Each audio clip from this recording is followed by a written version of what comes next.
స్తోత్రం కలుగునుగాక.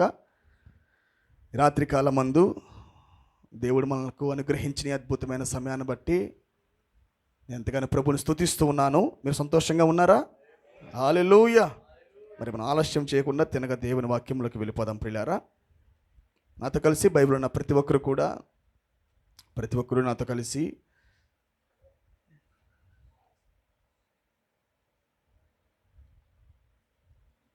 The book of revolution, మనము ప్రకటన గ్రంథంలోకి వెళ్దాం. మనము ప్రత్యక్షత గ్రంథంలోకి వెళ్ళి మనం లేఖనం చదువుకుందాం.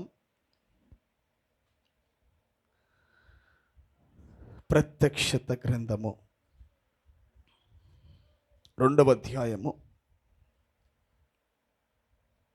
1 నుండి మనం చదువుకుందాం. ఎఫెసులో ఉన్న సంఘదూతకు ఇలాగు వ్రాయము. 7 నక్షత్రములు తన కుడి చేత పట్టుకొని 7 దీపస్తంభముల మధ్య సంచరించువాడు చెప్పు సంగతులేవనగా నీ క్రియలను నీ కష్టమును నీ సహనమును నేను ఎరుగుదును. నీవు దుష్టులను సహింపలేవనియు అపోస్తులు కాకయే తాము అపోస్తులమని చెప్పుకొని వారిని పరీక్షించి వారు అబద్ధికులని నీవు కనుగొంటివనియు నీవు సహనము కలిగి నా నామము నిమిత్తం భారము భరించి నామము నిమిత్తము భారము భరించి అలయలేదనియు నేను ఎరుగుదును. అయినను మొదట నీ కుండిన ప్రేమను నీవు వదిలితువని నేను నీ మీద తప్పు ఒకటి మోపవలసి ఉన్నది. నీవు ఏ స్థితిలో నుండి పడితివో అది జ్ఞాపకం చేసుకొని మారు మనసు పొంది ఆ మొదటి క్రియలను చేయుము. అట్లు చేసి నీవు మారు మనసు పొందితేనే సరి. లేని ఎడల నేను నీ యొద్దకు వచ్చి నీ దీపస్తంభమును దాని చోటు నుండి తీసివేతును. అయితే ఈ ఒకటి నీలో ఉన్నది. నికోలాయితు క్రియలు నీవు ద్వేషించుచున్నావు, నేను కూడా వీటిని ద్వేషించుచున్నాను. చెవిగలవాడు ఆత్మ సంగములతో చెప్పుచున్న మాట వినుగాక. జయించువానికి దేవుని పరదేశులో ఉన్న జీవవృక్ష ఫలములు భుజింపనిత్తును. దేవుడి చిన్న వాక్యము మన వినికిడిలో దీవించి ఆశీర్వదించును గాక. దయచేసి కూర్చుందామండి. Thank you Jesus. దేవుని యొక్క పరిశుద్ధమైన నామానికే మహిమ కలుగునుగాక. మరి కూడి వచ్చిన మీ అందరికీ కూడా ప్రభువైన యేసుక్రీస్తు నామములో నా ప్రత్యేకమైన వందనాలు మరి శుభాలు తెలియజేస్తున్నాను. మరి ఎంతమంది సంతోషంగా ఉన్నారు రాత్రికాలం మందు? మరి హ్యాపీ టు బి హియర్. గట్టిగా చప్పట్లు కొట్టండి ఒకసారి. సంతోషంగా ఉన్నవారు ఇంకొద్ది గట్టిగా చప్పట్లు కొట్టండి పిల్లారా. Hallelujah. Thank you Jesus. Amen and amen. చాలా మంచిది పిల్లారా. దేవుడు మనల్ని సమకూర్చిన గొప్ప విధానం బట్టి దేవుని నామానికి మహిమ. మరి ఈరోజు మరి చిన్న వాక్యము మీ వద్దకు నేను తీసుకొని రావడానికి ఇష్టపడుతున్నాను. మరి గడిచిన ఒక 3 వారములు నేను చెప్పిన లేఖన భాగము మీకు అర్థమైందని అనుకుంటున్నాను. నేను అర్థమైంది కదా. గడిచిన 3 కూటాల్లో నేను ఒక వాక్యాన్ని ప్రసంగించాను. నేను ఎంతమందికి అర్థమైంది? అది అర్థమైందా? వాక్యం అర్థమైందా మీకు? సర్వోన్నతమైన ప్రత్యక్షత ఈ కాలంలో దేవుడు తీసుకొని వచ్చాడు. సర్వోన్నతమైన ప్రత్యక్షత వచ్చిందంటే ఆయన దేన్ని కోరుతాడంటే సర్వోన్నతమైన దైవముగా మారటానికి ఆయన కోరుతాడు. సుప్రీం రెవల్యూషన్ ఎందుకు ఇవ్వబడుతుందంటే సుప్రీం మేనిఫెస్టేషన్ కొరకు ఇవ్వబడుతుంది. తండ్రి ఏమై ఉన్నాడో కొద్ది భాగాలుగా మాత్రమే పరిశుద్ధులు బయలుపరిచాడు. కానీ తండ్రి ఏమై ఉన్నాడో అన్నది సంపూర్ణంగా బయలుపరిచిన ఎవరంటే కుమారుడే. ప్రవక్తలు కాదు. ప్రవక్తలు దేవుని సంపూర్ణంగా చూపించలేరు. ఆమేన్. ఎంత పెద్ద పరిశుద్ధులైనా హృదయానుసారులైనా, ఆమేన్, మరి విశ్వాసంతో నడిచినా నీతిగా బ్రతికినా వాళ్ళు పెద్ద ప్రవక్తలైనప్పటికీ దేవుడు ఏమై ఉన్నాడో సంపూర్తిగా వాళ్ళు బయలుపరచలేరు. కానీ దేవుడు ఏమై ఉన్నాడో బయలుపరిచేది ఎవరంటే కుమారుడు మాత్రమే. హల్లెలూయా. మరి రెండవసారి కూడా క్రీస్తు ఏమై ఉన్నాడో, తండ్రి ఏమై ఉన్నాడో బయలుపరిచింది కుమారుడు క్రీస్తు. కుమారుడు ఏమై ఉన్నాడో బయలుపరిచేది వధువు. హల్లెలూయా. 7 సంఘకాలములుగా దేవుడు కొద్దిగా బయలుపరుచుకుంటూ వచ్చాడు. ఇప్పుడు క్రీస్తును చూడాలంటే, క్రీస్తు ప్రత్యక్షత ఎరగాలన్నా the revelation of Jesus Christ యోహాన్ రాశాడు. యేసు క్రీస్తు యొక్క ప్రత్యక్షత అని రాశాడు ఆయన. దాన్ని పట్టుకోవాలన్నా మన దగ్గరికి రావాల్సిందే. వధువు దగ్గర మాత్రమే ఉంది ఈ పత్రిక, ఈ యొక్క ప్రత్యక్షత గ్రంథం. యోహాన్ దగ్గర మాత్రమే ఉంది, అది ఎవరి దగ్గర లేదు అది. అలాగనే ప్రియులారా, ఈ చివరి దినముల యందు కూడా దేవుడు వధువుకు మాత్రమే ఆ ప్రత్యక్షతని ఇచ్చాడు. ఆమేన్. ఇచ్చిన తర్వాత ఏం జరుగుతుంది? క్రీస్తును చూపించడం మాత్రమే కాదు, కానీ చూపించడం అంటే క్రీస్తుని దేవుడు ఏమై ఉన్నాడో కుమారుడు ఎలాగ చూపించాడు, జీవించి చూపించాడు. రైట్. ఆయన పొందుతున్న ప్రత్యక్షత ఎవరికీ తెలియదు ఎలా పొందుతున్నాడో. తండ్రి ఎలాగూ కుమారుడికి కుమ్మరించబడుతున్నాడో అది రహస్యంగా జరిగిన ప్రక్రియ అది. కానీ పొందిన తర్వాత క్రీస్తు మేనిఫెస్టేషన్ చూపిస్తున్నాడు. తండ్రి ఇదై ఉన్నాడని చూపిస్తున్నాడు ఆయన. అలాగనే మనము కూడా క్రీస్తు ఏమై ఉన్నాడో సంపూర్తిగా మనం ఇప్పుడు చూపించుటకే మన వాక్యంలోకి వచ్చాము మనము. అందుకొరకే మనకి సర్వోన్నతమైన కృప ఇవ్వబడింది, సర్వోన్నతమైన ప్రత్యక్షత మనకి ఇవ్వబడింది ప్రియులారా. హల్లెలూయా. ఇది మనం తప్పిపోయినట్లయితే మనం అన్నీ పోగొట్టుకున్నట్టే ఇంకా. ఆమేన్. సర్వోన్నతమైన కృప దేవుడు మనకు అనుగ్రహించాడు.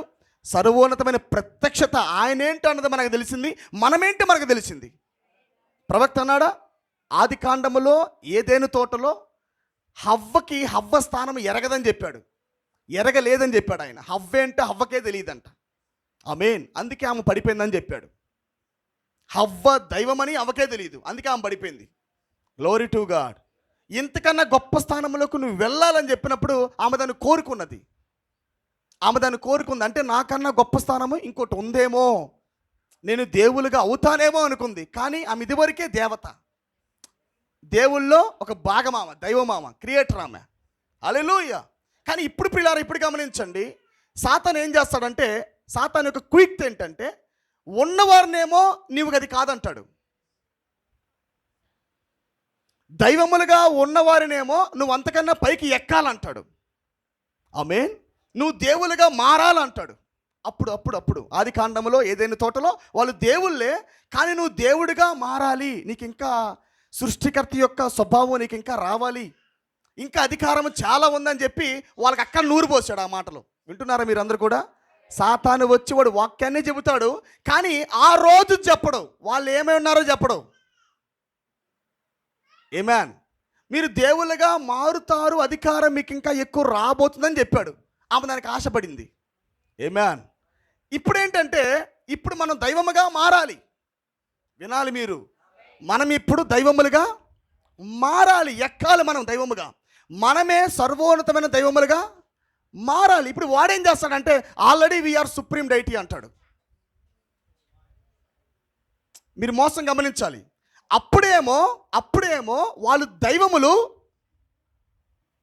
కానీ వాడేమన్నాడు, దైవములుగా మారాలన్నాడు, మీకు ఇంకా అధికారము కలగాలన్నాడు.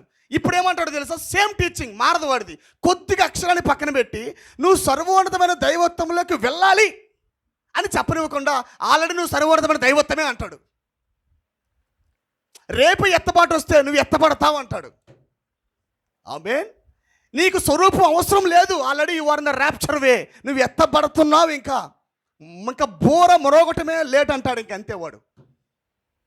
అందుకని మనము మన జీవితాన్ని మనం క్యాలిక్యులేట్ చేసుకోవాలి. ఎంతవరకు మన పాపాన్ని జయించాము, ఎంతవరకు మన శక్తిని పొందాము, ఎంతవరకు మన పలుకుబడిన పరిచర్లోకి మనం ప్రయాణం చేస్తున్నాము, ఎంతవరకు మనం దైవములుగా మారుతున్నాము.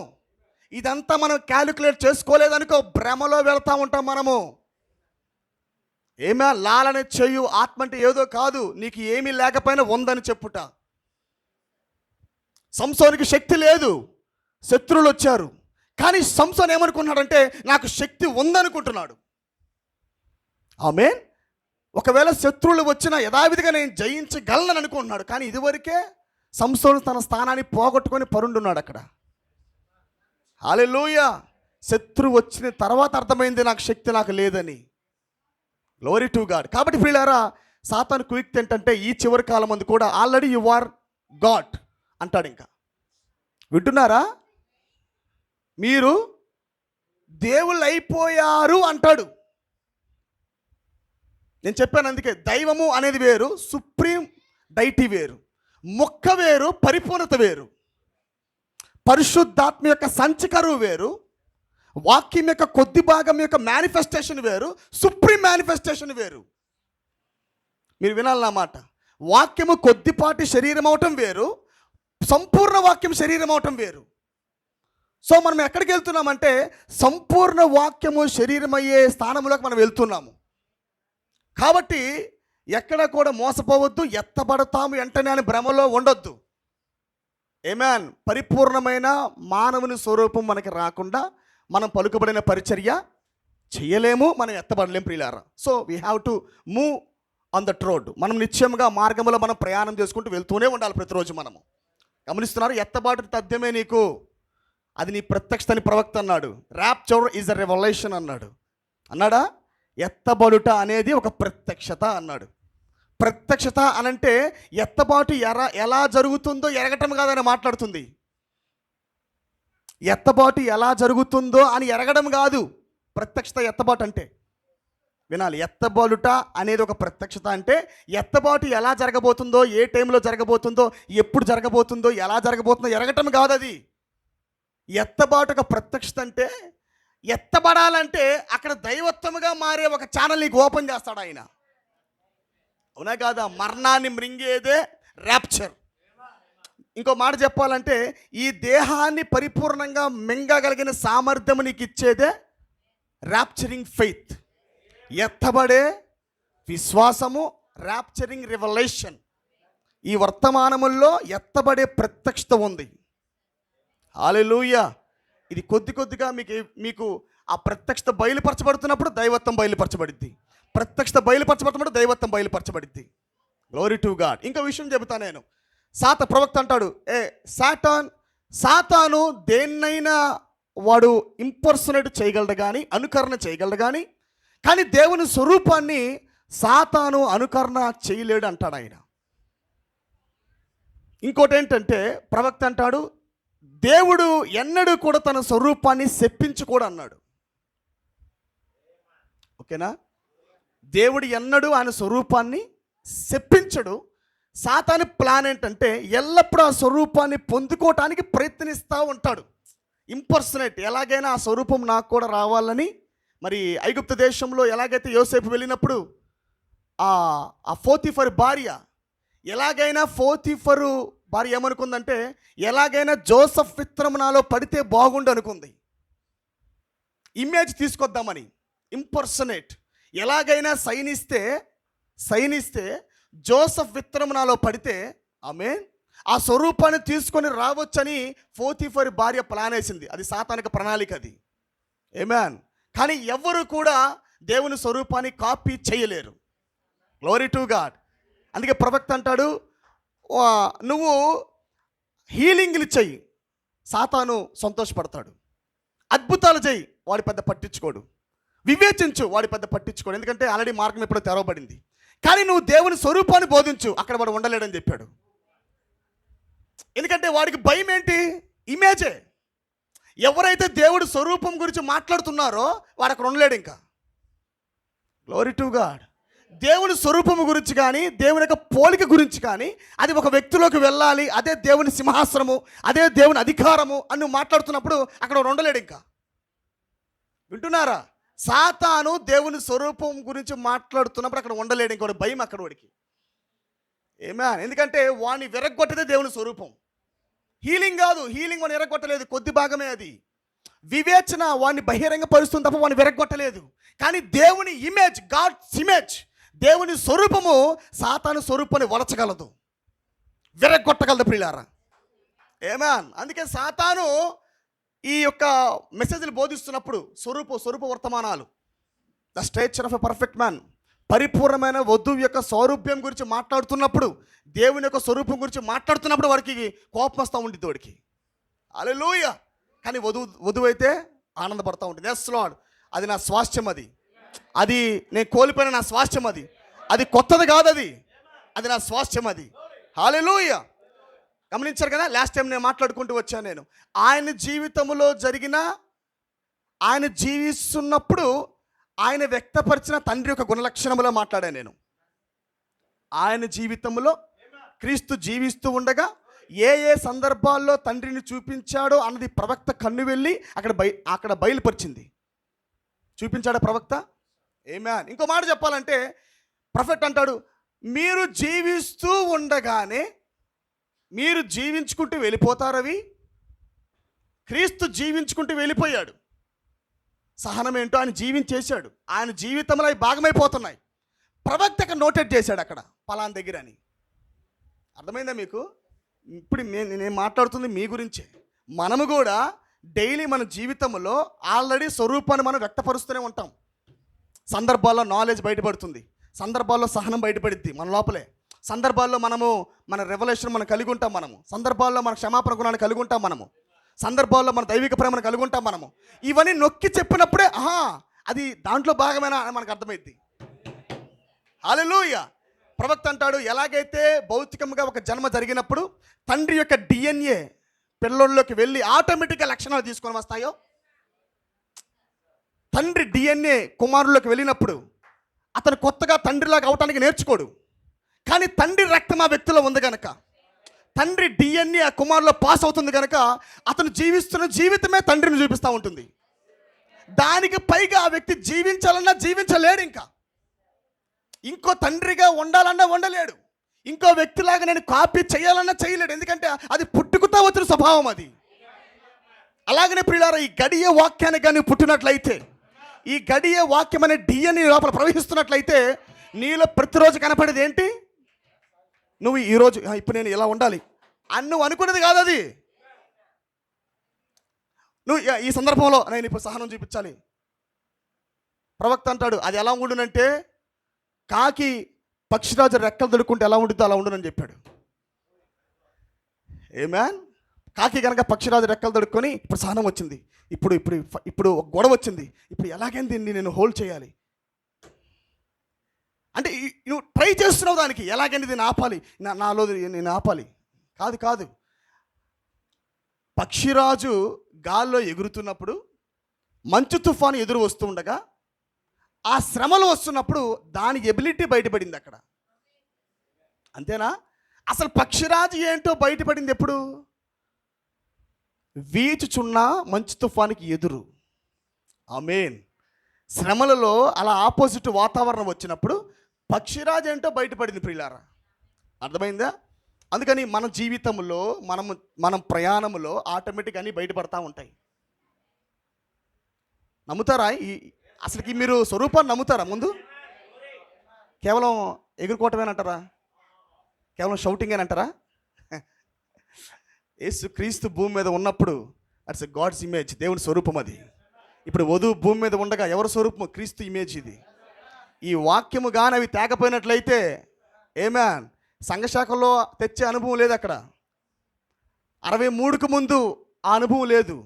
కానీ ఎప్పుడైతే ముద్రలు తెరవబడ్డాయో క్రీస్తులాగా మార్చే శక్తి వచ్చింది. ఈ గ్రంథములో ఆయన ఇమేజ్ ఉంది. నిన్ను ఆయనలాగా మార్చే గొప్ప శక్తి గ్రంథములో దాగి ఉంది.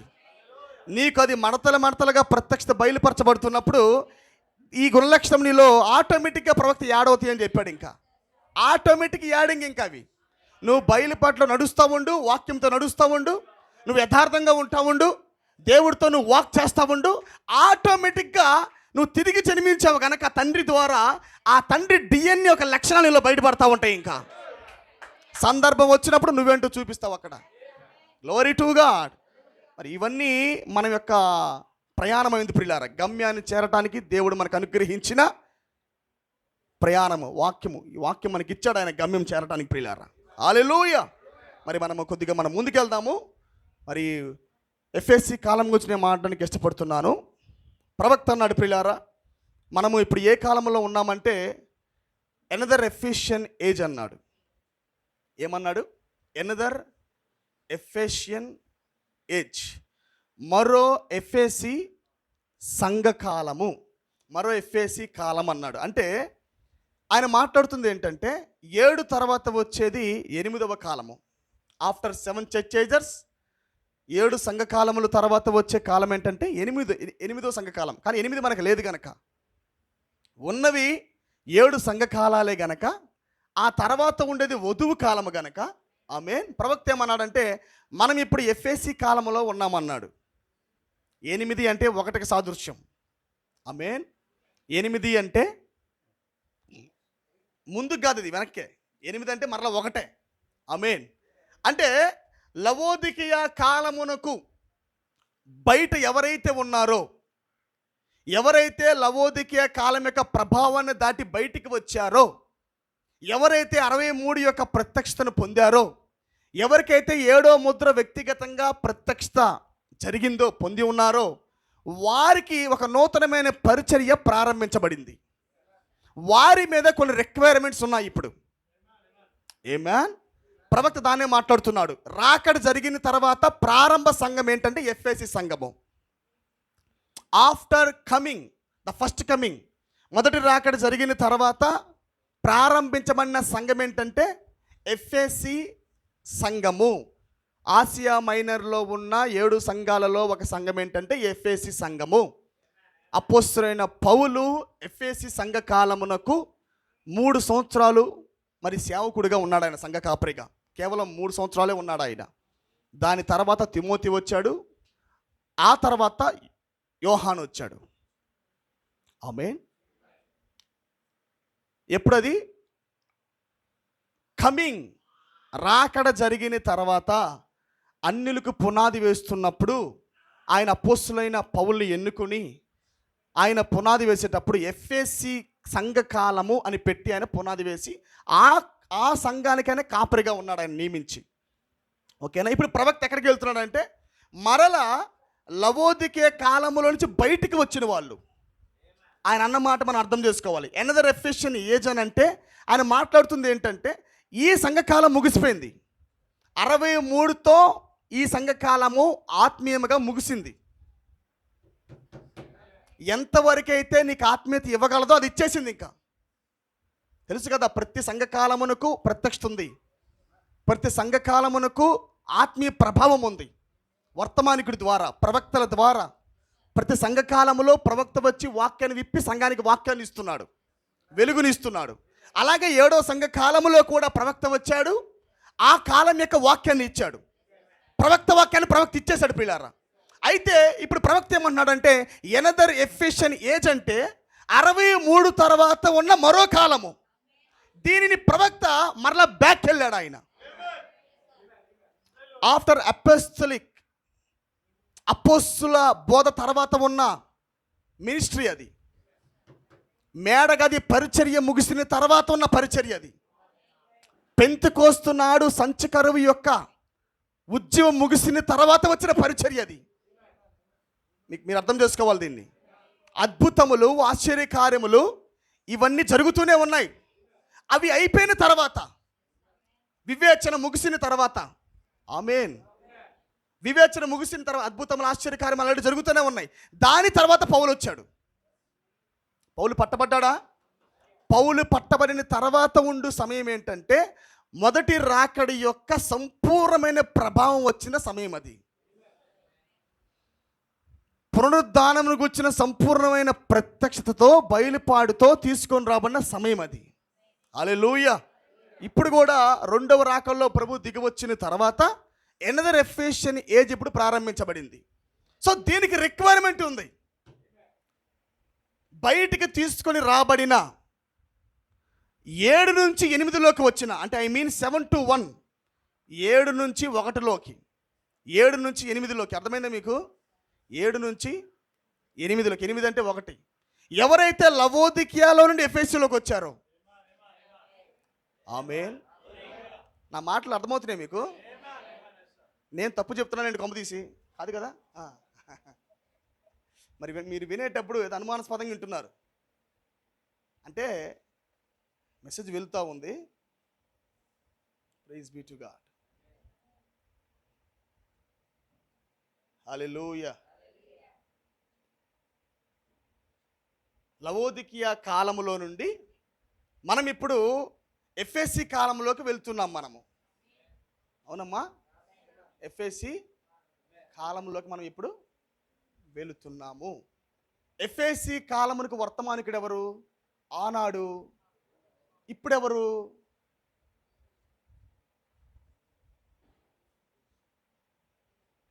ఎందుకు ప్రవక్త ఎఫెసీ కాలమునే పోల్చాడంటే ఏ కాలమునకు యోహాను వర్తమానికుడిగా లేడు. ఏ సంఘానికి ఆసియాలో ఉన్న ఏ సంఘమునికి అతను వర్తమానికుడిగా లేడు, కానీ పర్టికులర్గా ప్రత్యేకముగా ఎఫెసీ కాలమునకు వచ్చి వర్తమానికుడు అయ్యాడు ఆయన. అర్థమైందా? ఇప్పుడు 63 నుంచి ఈ పరిచర్యను టేక్ ఓవర్ చేసింది ఎవరంటే క్రీస్తే. Christ is a messenger. ఎవరికి? సంఘమునకు. హల్లెలూయా. ఇప్పుడు క్రీస్తు ప్రవక్తలో నుండి 2 ఏళ్ళు ప్రసంగించాడు.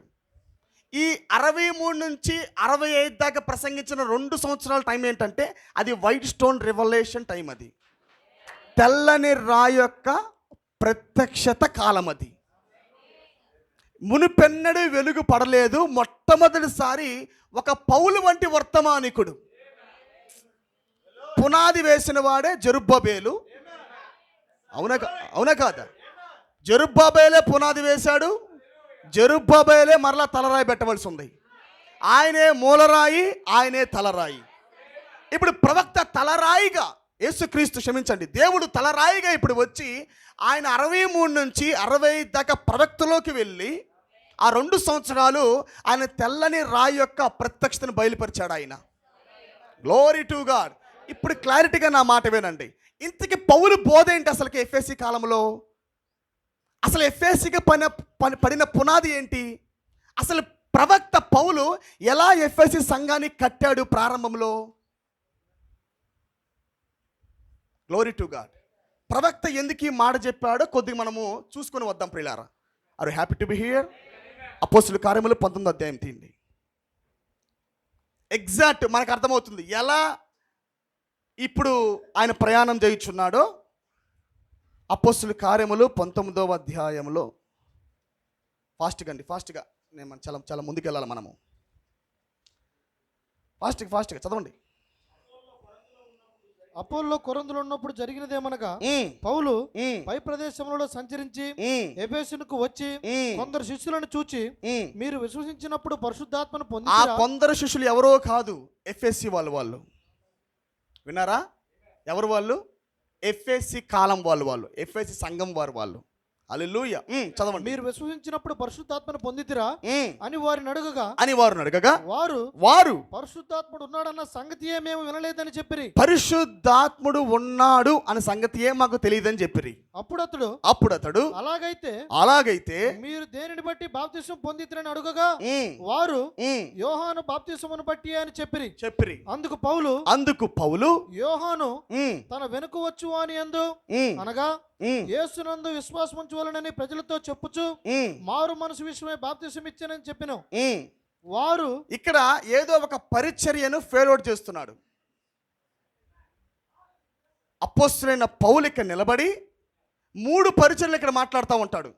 3 పరిచర్యలు ఇదే అధ్యాయంలో 3 పరిచర్యలను అపోస్తలుడైన పౌలు మాట్లాడతాడు. ఒకటి ప్రవక్త పరిచర్య, రెండవది యేసుక్రీస్తు పరిచర్య, మూడవది పరిశుద్ధాత్మక పరిచర్య. అసలు ఎఫెసీకి ఆయన పునాది వేసేటప్పుడు డైరెక్ట్గా వాళ్ళతో మాట్లాడేటప్పుడు ఏ పరిచర్య గురించి మాట్లాడాడంటే,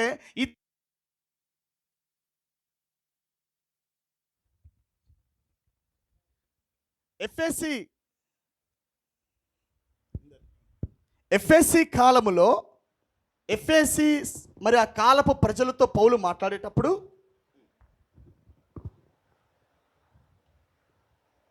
గమనించండి ప్రియులారా. ఎఫెసీ కాలపు ప్రజలతో, సంఘం ప్రజలతో పౌలు మాట్లాడేటప్పుడు ఇదివరకే వాళ్ళు 2 పరిచర్యలో భాగమైన ప్రజలుగా ఉన్నారు. వాళ్ళు ఆల్రెడీ ప్రవక్త పరిచర్యలో వాళ్ళు ఉన్నారు. హల్లెలూయా. యేసుక్రీస్తు వచ్చాడు అన్న సంగతి కూడా వాళ్ళు ఎరిగే ఉన్నారు. మారు మనసు నిమిత్తం బాప్తిసం వాళ్ళకి తెలుసు. అలాగనే పాప క్షమాపణ నిమిత్తం బాప్తిసం కూడా వారికి తెలుసు. They know the 2 ministries. 2 పరిచర్యలు వాళ్ళకి తెలుసు. ఇప్పుడు ప్రవక్త ఎనదర్ ఎఫిషియన్ అని మాట్లాడుతూ దేని పోలుస్తాడంటే, ఇప్పుడు 7వ దూత అయిన ఏలియా మనందరికీ తెలుసు. ఆ వర్తమానం కూడా మనకు తెలుసు. ఆ వర్తమానం ఏంటంటే అపోస్తులు బోధవైపునకు తిప్పుట, పడిపోయిన బలిపీఠాన్ని మరలా తిరిగి కట్టుట. హల్లెలూయా. వస్తున్న మెస్సయ్యాని పరిచయం చేయుట, మార్గము సరళం చేయు దూతగా ముందు వెళ్ళుట. మనకు తెలుసు ఇదంతా. 2వ పరిచర్య ఏంటంటే యేసుక్రీస్తు పరిచర్య, రాకడ జరుగుట. మొదటి రాకడ గురించిన ప్రత్యక్షత ఆనాడు వచ్చింది. రెండవ రాకడ గురించిన ప్రత్యక్షత ఇప్పుడు వచ్చింది. ఇప్పుడు ఎనదర్ ఎఫెసియన్ ఏజ్ అని అంటే వాళ్ళకి పునాది ఎక్కడ పడిందంటే, అంటే ఎవరు మరో ఎఫ్ఎసి సంఘకాలముగా ఉన్నారంటే వారి పునాది ఏంటంటే, ఇదివరకే ఏలియాని ఎరిగిన వారు, ఇదివరకే రాకడని ఎరిగిన వాళ్ళు. Glory to God.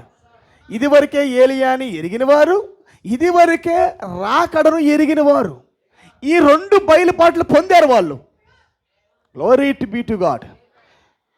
7వ ముద్ర వాళ్ళకి తెరవబడింది కూడా. 7వ ముద్ర వాళ్ళకి తెరవబడింది. కాకపోతే పౌలు వచ్చేదాకా ఒక పరిచర్యం దేవుడు అక్కడ ఆపు చేశాడు. ఎఫ్ఎసి సంఘకాలానికి, ఎఫ్ఎసి సంఘమునకు వర్తమానికి వచ్చి చెప్పుదాకా వారికి దాని గురించి బయలుపాటు లేకుండా దేవుడు అక్కడ వారికి చేశాడు. ఏమేన్. ఇదే సమయంలో పిల్లారా, ఇప్పుడు కూడా నేను మాట్లాడుతున్నాను, రెండవ రాకడ యొక్క ప్రత్యక్షత ఎవరికైతే వచ్చిందో ఇక్కడ నుంచి జరిగే ప్రయాణమే పర్ఫెక్ట్ ఎఫెసియన్ ఏజ్ అని అర్థం. హల్లెలూయా. అంటే ప్రకటన 10:1కి ప్రకటన 10:8కి మధ్యలో ప్రకటన 10:7 ఉన్నాడు. ప్రకటన 10:1కి ప్రకటన 10:8కి మధ్యలో ప్రకటన 7 ఉన్నాడు. ఈయన ఎక్కడికి లాగుతున్నాడు వినాలి. ప్రవక్త అంటాడు, ఏదైనా తోటలో హవ్వ ఉజ్జీవము ఎఫెసి ఉజ్జీవం అన్నాడు. దావీదు ఉజ్జీవము జాషువా ఉజ్జీవం కూడా ఎఫెసి ఉజ్జీవమే అన్నాడు.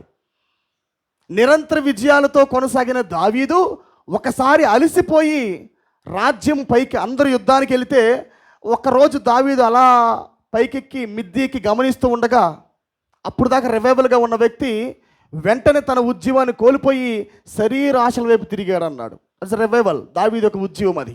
అలాగని జాషువా ఉజ్జీవంలో కూడా ఎఫెసి కాలం ఉన్నది. ప్రారంభంలో వాళ్ళు బాగానే ఉన్నారు. వాగ్దాన భూములకు వచ్చిన తర్వాత శత్రువుని బట్టి భయపడి చాలామంది అక్కడ శత్రువులను పోగొట్టుకొనకుండా వారు మాకన్నా బలవంతులుగా ఉన్నారని వాగ్దానం బట్టి ముందుకు వెళ్లకుండా అక్కడ వాళ్ళు భయపడి అక్కడ సతికిల పడ్డారు. అక్కడ హవ్వ ఏదైనా తోటలో ప్రారంభంలో బాగానే ఉంది. ఆమె కూడా నీటి మీద నడిచిన ఆమె కూడా ఆదాములో భాగమయ్యి ఆదాము ఉజ్జీవాన్ని కొనసాగించిన ఆమె, రైట్. అయితే తర్వాత హవ్వ ఆ ఉజ్జీవాన్ని పోగొట్టుకున్నది. Glory to God. Same thing మరలా జరిగింది మొదటి సంఘకాలంలో. అదే ఉజ్జీవము అవ్వది, యెహోషువాది. ఏమేన్. ఇలా ఇజ్రాయెల్ ప్రయాణము, ఐగుప్తులో నుండి బయటకు వచ్చిన ఇజ్రాయెల్ ప్రయాణము, ఇవన్నీ కూడా జరుగుతూ వచ్చినాయి. కానీ ప్రవక్త అన్నాడు, ఈ చివరి కాలం ముందు వస్తున్న ఎఫ్ఎసి కాలం మాత్రము ఇంక ఎన్నటికీ కూడా అది విఫలం చెందదని చెప్పాడు ఆయన. This perfect Ephesian revival will not be end. ఈ పరిపూర్ణ ఎఫ్ఎసి కాలం యొక్క ఉజ్జీవం మాత్రం ఎన్నటికీ కూడా ముగించదు. హల్లెలూయా. ఎంతమందికి అర్థమవుతుంది నా మాటలు? కరెక్ట్గా ప్రియులారా, ఆ సంఘ కాలంలో 3 ఏళ్ళు మాత్రమే ఉన్నాడు ప్రవక్త ఆ ఒక సంఘముతో. ఎఫ్ఎసి సంఘము దగ్గర అపోస్తలుడైన పౌలు ఉంది కేవలం 3 ఏళ్ళే.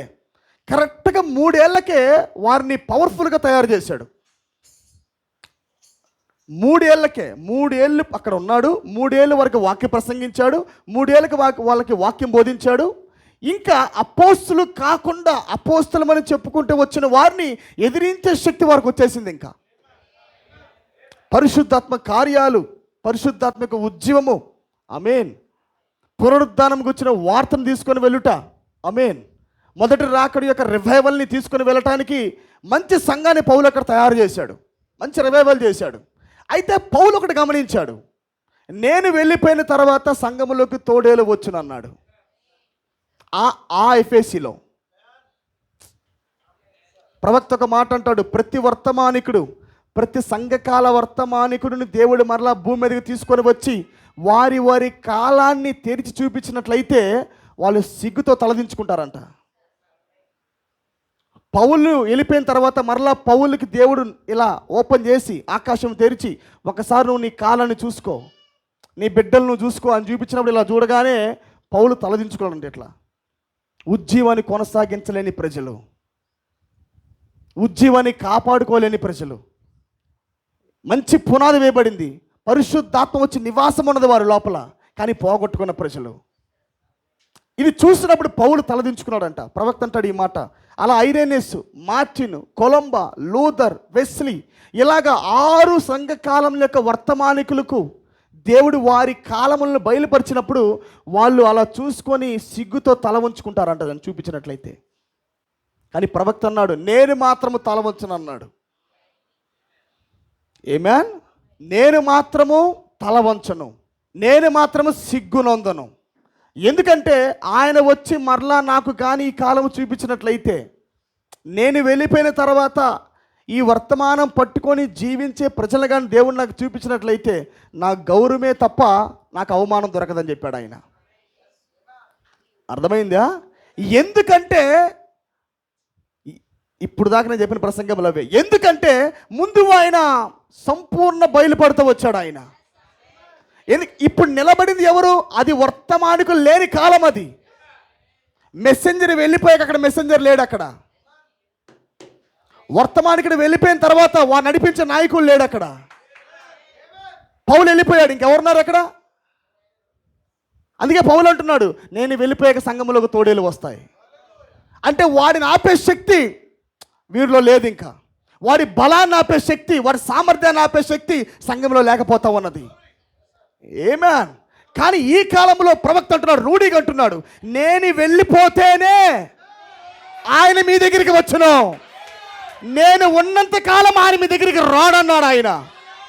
ఎప్పుడైతే నేను వెళ్ళిపోతానో అప్పుడు దేవుడు స్వయంగా మీతో వచ్చి మాట్లాడతాడని చెప్పాడు ఆయన. సో ఆయనకు తెలుసు, నేను వెళ్ళిపోయిన తర్వాత వర్తమానికుడు క్రీస్తే.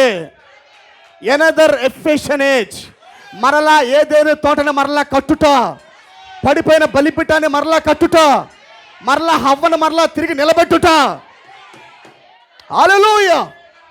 తన భార్యను ఆయనే చెక్కుకోవడానికి ఇప్పుడు భూమి మీదకి వచ్చాడు. The perfect Ephesian age. హల్లెలూయా. ఇప్పుడు ప్రవక్త అంటున్నాడు, సేమ్ అదే కార్యములు ఆనాడు వాళ్ళు మొదటి ఉజ్జీవాన్ని కలిగి ఉండి, మొదటి రాకడి యొక్క వరములు ఉజ్జీవాన్ని కలిగి ఉండి, సంచకరమును కలిగి ఉండి వాళ్ళు అద్భుతాలు చేశారు, ఆశ్చర్య కార్యములు చేశారు, వివేచించారు హృదయాలను. వాళ్ళు మంచి మంట కలిగి ఉన్నారు వాళ్ళు. ఆమేన్. కానీ ఈ చివరి కాలమందు అసలు ఆ పరిశుద్ధాత్మ సంపూర్ణంగా విడిపించబడుతున్న సమయం అది. ప్రొఫెట్ అన్నాడు, ఆశ్రయించువారు లేకపోయిరి, నూనెను ద్రాక్ష రసాన్ని ఆశ్రయించేవారు లేరన్నారు ఆయన, అన్నాడు ఆయన ప్రవక్త. ఈ కాలం ఏంటంటే మొదటి రాకడకు మునుపు ఉన్నది కేవలం ద్రాక్షరసం మాత్రమే. నమ్ముతారా నా మాట? అపోస్తలుడైన పౌలు అంటాడు, మోషే విశ్వాసాన్ని బట్టి అన్నాడు, గిద్యోని విశ్వాసాన్ని బట్టి అన్నాడు, సమూయేలు విశ్వాసాన్ని బట్టి అన్నాడు, బారాకు విశ్వాసాన్ని బట్టి అన్నాడు. ఆమేన్. విశ్వాసం అంటే రెవల్యూషనేనా? ప్రత్యక్షతేనా? గ్రంథము ఉన్న కొంతమంది గ్రంథాన్ని దాటి దేవుని చూస్తున్నారు. యాజకత్వం పెట్టినా వాళ్ళు దాని మీద దృష్టి లేదు, దృష్టి వాళ్ళకి దాని మీద లేదు. మందసమ వెళుతున్నా దావీదు ప్రభువుని ఆరాధిస్తూనే ఉన్నాడు. నువ్వు మందిరంలో పెట్టి నేను ఆరాధిస్తున్నా అంటలా, మందిరంలో పెట్టి నేను వచ్చి బల్లర్పిస్తా అలాంటి ఏమి లేవు. దావీదుకు తెలుసు ఆయన ఎలా ఉన్నాడు. హల్లెలూయా. విడిగా యాజకత్వం ఉన్నది, విడిగా ధర్మశాస్త్రం ఉన్నది, కానీ వీరికంటే వీరు ప్రత్యక్షతోనే ఉన్నారు. అదే అబ్రహాం యొక్క వే అంటే. అందుకని రాహాబును పోల్చాడు ఆయన. రాహాబుకి మందిరము తెలియదు, రాహాబుకి ధర్మశాస్త్రం తెలియదు, రాహాబుకి యాజకత్వం తెలియదు, కానీ ఎలా వచ్చిందామా బై రెవల్యూషన్ అన్నాడు ఆయన. అంటే ఈ మార్గం మాత్రం ఆగిపోలా. సాతాను గ్రంథాన్ని పెట్టిన, దేవుడి చేత గ్రంథాన్ని పెట్టించిన, యాజకత్వాన్ని పెట్టించిన, తెర వేపించిన, కానీ దేవుడు మాత్రం ఆ మార్గాన్ని ఆపలా. ప్రియులారా, వచ్చేవాళ్ళు రండి ఆశ్రయించండి అంటున్నాడు ఆయన.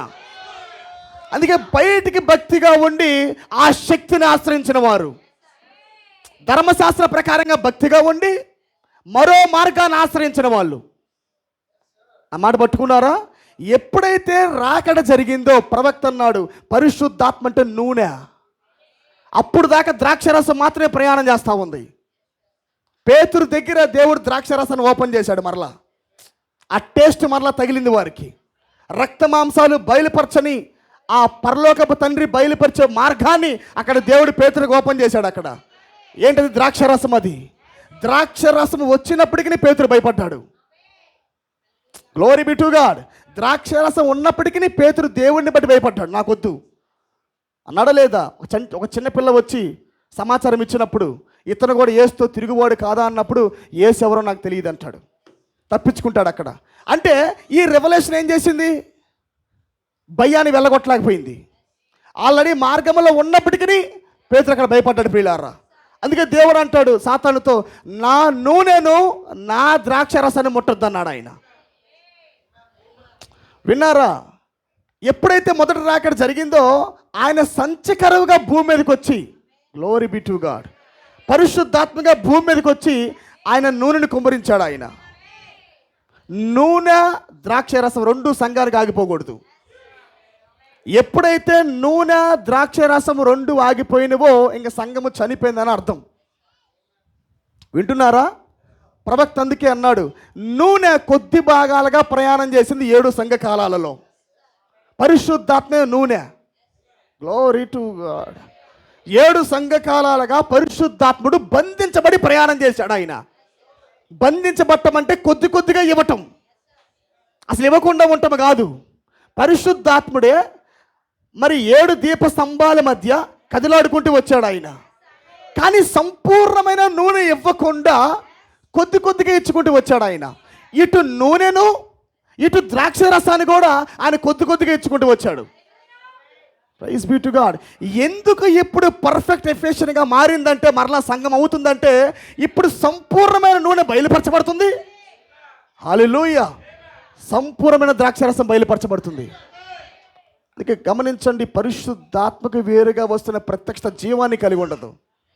అది మీరు అనుభవం మీకు ఉండొచ్చు. Without Holy Ghost, without oil, ఇంకో మాట చెబుతా, నువ్వు దేవుడితో కాంటాక్ట్ లేకుండా పడుతున్న రెవల్యూషన్ అది నీకు ఆనందాన్ని ఇవ్వదు. అది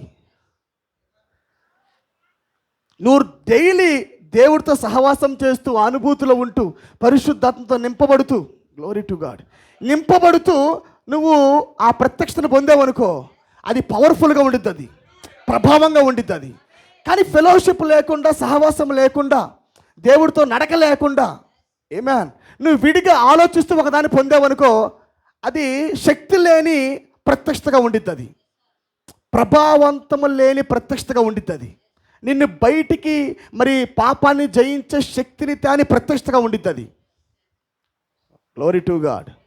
ఇది సంఘంకి అర్థం కావాలి. నూనెయు ద్రాక్ష రసాన్ని దేవుడు ముట్టొద్దని చెప్పాడు. బుద్ధి లేని కన్యకలకు లేనిదేంటి చెప్పాలి గట్టిగా. వాళ్ళు ఎక్కడి దాకా వచ్చారు? లవ్వోదికియ 62 దాకా వచ్చారు. వాళ్ళు ఎనదర్ ఎఫెషన్లోకి వెళ్ళట్లా. కొద్దిగా పరిశుద్ధాత్మ ఉంది, కొద్దిగా ద్రాక్షరసం ఉంది, కొద్దిగా నూనె ఉంది, కొద్దిగా ద్రాక్షరసం ఉంది. హల్లెలూయా.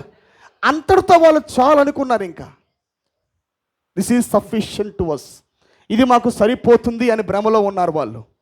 కానీ కొంతమంది మాత్రము లోపల ఏదో మేము పరిపూర్ణతలకు వెళ్ళటానికి సరిపోవటం లేదే, మేము జయించుటకు మాకు ఇది సాలడం లేదే, గౌరిని స్వాధీనపరచుకుంటకు మాకు ఇది సరిపోవట్లేదు ప్రభువా అని వాళ్ళు మొరపెట్టడం ప్రారంభించారు అక్కడ. Glory be to God. నా మాట మీకు అర్థమైందా? ఎందుకు మనము ఇప్పుడు బలాన్ని పుంజుకుంటున్నామంటే దీనికి కారణం గుర్తుపట్టండి. నీ డైలీ నడక దేవుడితో లేకపోతే నువ్వు ఎండిపోతావు. నీవు ఉట్టి ద్రాక్షరసాన్ని పొందొద్దు.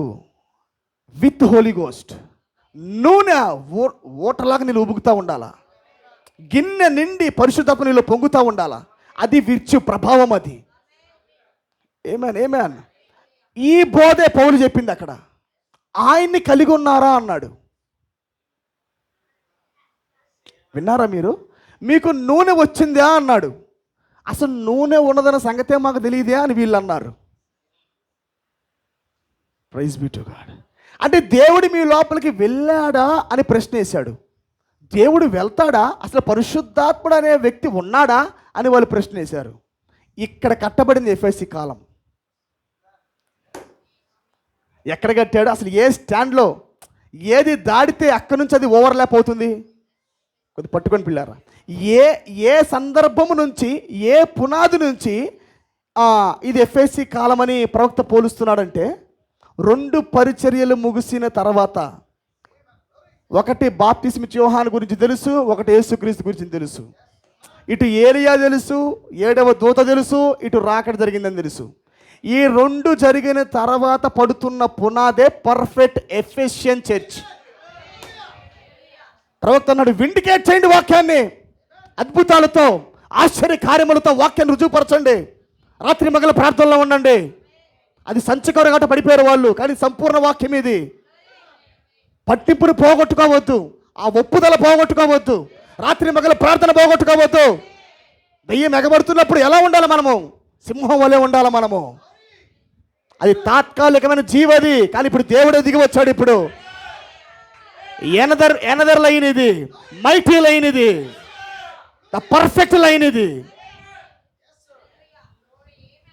ప్రవక్త అంటున్నాడు, కొంత దూరం పరిగెత్తిన తర్వాత శరీర కోరికలు పెరిగాయంట వాళ్ళకి, లోకాశలు పెరిగాయంట వాళ్ళకి, ప్రారంభంలో అవి లేవు వాళ్ళకి. పరిశుద్ధత అనేది వాళ్ళ నోటమ్మటి ఉన్న ఊత పదం కాదన్నాడు ఆయన.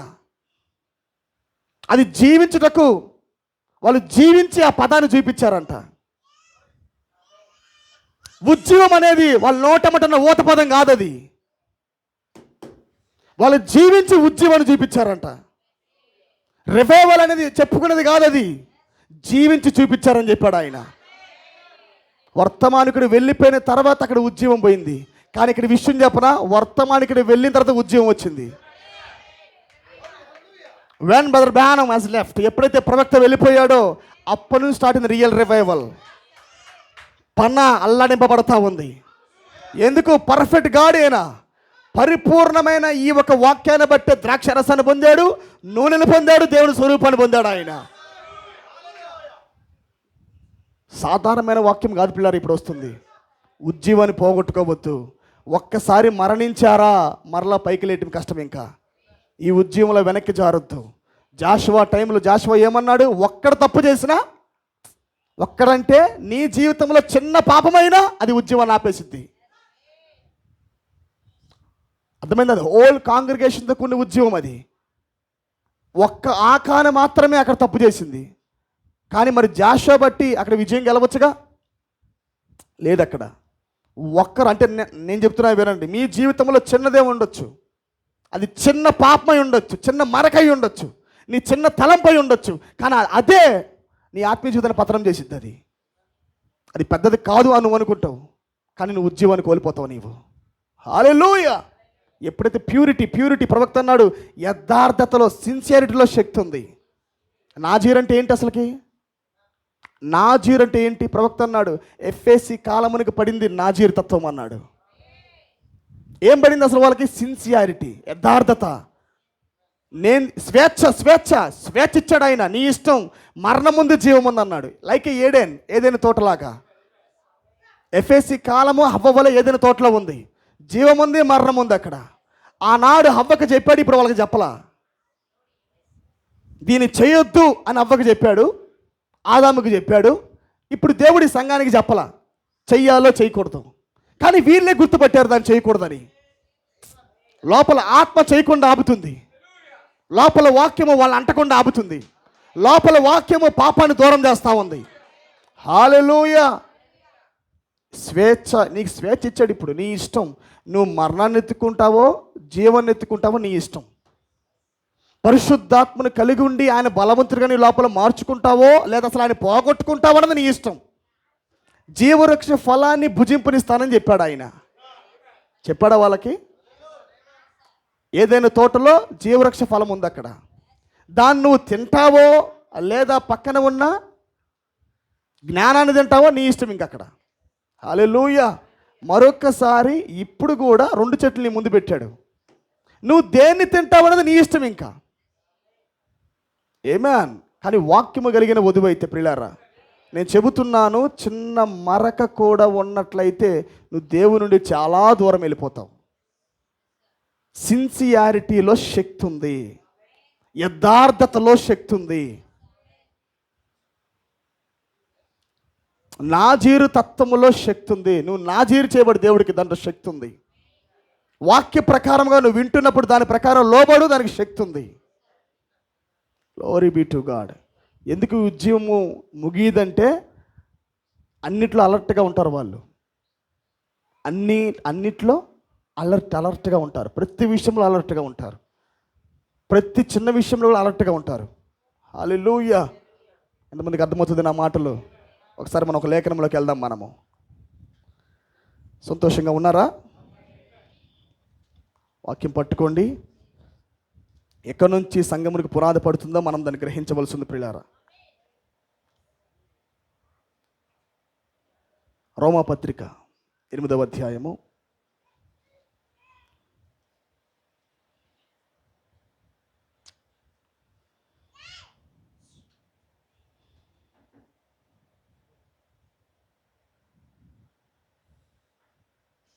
రోమాపత్రిక 8వ అధ్యాయము 31 నుండి చదవండి. ఇట్లుండగా ఏమందుము? దేవుడు మన పక్షమునుండగా మనకి విరోధి ఎవడు? తన సొంత కుమారుని అనుగ్రహించుటకు వెనుతీయక మన అందరి కొరకు ఆయన అప్పగించిన వాడు ఆయనతో పాటు సమస్తమును మనకెందుకు అనుగ్రహింపడు? మరలా ఈ వాక్యాన్ని చాలా జాగ్రత్తగా చదవండి. తన సొంత కుమారుని అనుగ్రహించుటకు వెనుతీయక అందరి కొరకు ఆయనను అప్పగించిన వాడు ఆయనతో పాటు సమస్తమును మనకెందుకు అనుగ్రహింపడు? ఆయనతో పాటు సమస్తమును. ప్రవక్త వర్తమానం చెప్పాడు. ఆల్ థింగ్స్ అని వర్తమానం చెప్పాడు ఆయన. చదివారా వర్తమానం? అది సమస్తమును అని వర్తమానం చెప్పాడు ఆయన. దాంట్లో అంటాడు ఆయన ఆల్ థింగ్స్. క్రీస్తుకు కలిగి ఉన్న సమానమైన హక్కులు ఇప్పుడు వధువుకు రాబోతున్నాయి. ఇంకొక మాట చెప్పాలంటే నేను చేయు క్రియల కన్నా మరెక్కువ చెయ్యాలని దేవుడే ఇప్పుడు కోరుకుంటున్నాడు. ఆమేన్. ఆయనగానే తన శక్తిని తగ్గించుకొని చేశాడు కార్యాలు. ఈ కాలం కొరకు మన కొరకే ఆయనే తన మహిమను తగ్గించుకున్నాడు ఆయన.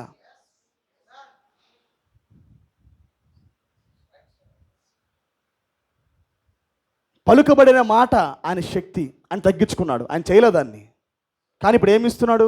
పలుకబడిన మాట మన వంటి వారిని ఎన్నుకొని వాక్యముగా మారుస్తూ పలుకబడిన పరిచర్య ఇస్తున్నాడు ఆయన. ప్రవక్త అన్నాడు, నిజానికి దేవుడి కన్నా గొప్ప కార్యములు ఎవ్వరూ చేయలేరు, కానీ దేవుడు తన ఇంకంప్లీట్ వర్క్ చేశాడంట. 100% ఆయన అయితే దాంట్లో ఆయన చేసిన పరిచర్య 50%. 50% పనిచేశాడంట, 50% వదిలిపెట్టాడంట. అంటే సాతాను దేవుని చూసింది ఎంత? అర్థమైందా? ధర్మశాస్త్రము చెప్పేదాకా దేవుడు అంటే వాడికే తెలియదు. పరిశుద్ధుడని తెలుసా వాడికి? అసలు పరిశుద్ధుడు అనే పదం వాళ్ళు వాడారు, కానీ అక్కడ పాపం జరిగిందా? మరి ఎలా ఆయన పరిశుద్ధుడు అయ్యాడు? జీవులు ఏం పాడుతున్నాయి? పరిశుద్ధుడు పరిశుద్ధుడు. అసలు పరిశుద్ధుడు అనే పదం ఎలా వస్తుంది చెప్పాలి? పాపముతో కూడిన ప్రాంతంలోకి వచ్చి పాపం ప్రేరేపిస్తే ఆ పాపాన్ని జయించి నిలబడిన వాడు పరిశుద్ధుడు. గాడ్ ఈజ్ లవ్ అని ఉంది. ప్రవక్త అంటాడు, ఆయన అణువు పరిమాణం లేనప్పుడు, ఆయన ఒంటరిగా ఉన్నప్పుడు గాడ్ ఈజ్ లవ్, దేవుడు ప్రేమ అయి ఉన్నాడు అన్నాడు. ప్రేమ అయి ఉన్నాడని ఒంటరిగా ఉన్నప్పుడు అది ప్రేమ వ్యక్తపరచబడదు. అది ప్రేమ భూమి మీదకి రావాలి, వ్యతిరేక వాతావరణంలో అదేంటో చెయ్యాలా, దాని లక్షణం ఏంటో బయలుపడాలి, అప్పుడు అది ప్రేమ అన్నట్టు రుజువు. హల్లెలూయా. అందుకని దేవుడు ఏంటో సాతానికి తెలియదు నిజానికి. కొద్దిగా నేను ఈ సబ్జెక్ట్ కాదు, కొద్దిగా 2 నిమిషాలు చెప్పి నేను మళ్ళీ ముందుకు వెళ్తాను. దేవుడు ఏంటో సాతానికి ఏమాత్రం కూడా తెలియదు. ప్రవక్త అంటాడు, ఒక దేవుడిగా మారాలంటే అక్కడ ఆరాధించేవారు ఉండాలన్నాడు. సో ఎప్పుడైతే దూతలు వచ్చి ప్రభువుని ఆరాధిస్తున్నాయో అప్పుడు ఆయన దేవుడిగా మారాడు. గాడ్ ఇప్పుడు దేవుడు అయ్యాడు. ఆరాధించబడుతున్నాడు కనుక ఆయన దేవుడు అయ్యాడు. రైట్? అది మాత్రమే వాడికి తెలుసు. ఆయన సృష్టికర్త అని తెలుసు, ఆయన దేవుడు అని తెలుసు, ఆయన పరిశుద్ధుడని అలా పలుకుతున్నాడు. హల్లెలూయా. అయితే ఆయన ఏమై ఉన్నాడో అన్న సంగతి మన ప్రజలు హేబేల్ నుంచి, ఆదాం పడిపోయిన దగ్గర నుంచి ప్రజలు ప్రత్యక్షతను బట్టి ఆయన కనుక్కొని చక్కగా ఆయన ఏమై ఉన్నాడో ఎవరికి చెప్పకుండా, ఆయన ఏంటో ఎవరికి చెప్పకుండా, వీళ్ళు డైలీ జీవితంలో ఆయన ఏంటో పొందుకొని వీళ్ళు గుణలక్షణాలు బయటపరుస్తూ ఉన్నారు, దేవుని చూపిస్తూ ఉన్నారు వీళ్ళు. హల్లెలూయా. కానీ ప్రజలు అడిగారు ఒక దగ్గర ఆగిన తర్వాత, అసలు నువ్వేంటో చెప్పే ప్రభు, అలా జీవించేస్తామన్నారు. ఈ మార్గం వద్దు, ఇలా కనుక్కొని నువ్వేంటో ఇలా కనుక్కొని, ఏమేన్ ఇలా నువ్వేంటో కనుక్కొని వినాలి మీరు. సాతానికి దేవుడు అంటే తెలియదు.